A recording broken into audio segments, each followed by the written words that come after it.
واقعی سزا ہے۔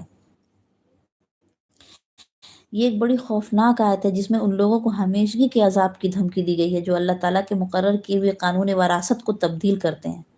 یا ان دوسرے قانونی حدوں کو توڑیں جو خدا نے اپنی کتاب میں واضح طور پر مقرر کر دی ہیں۔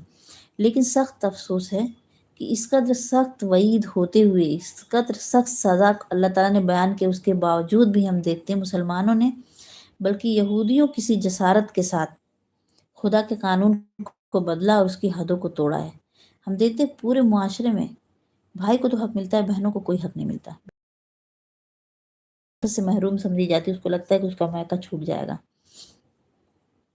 یہ پوری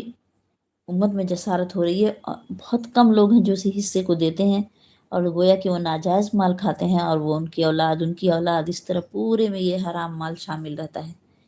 تو اللہ تعالیٰ یہاں پہ کتنی سخت وعید دے رہا ہے اس کے لیے جو اس کی حدوں کو توڑا، اس قانون وراثت کے معاملے میں جو نافرمانیاں کی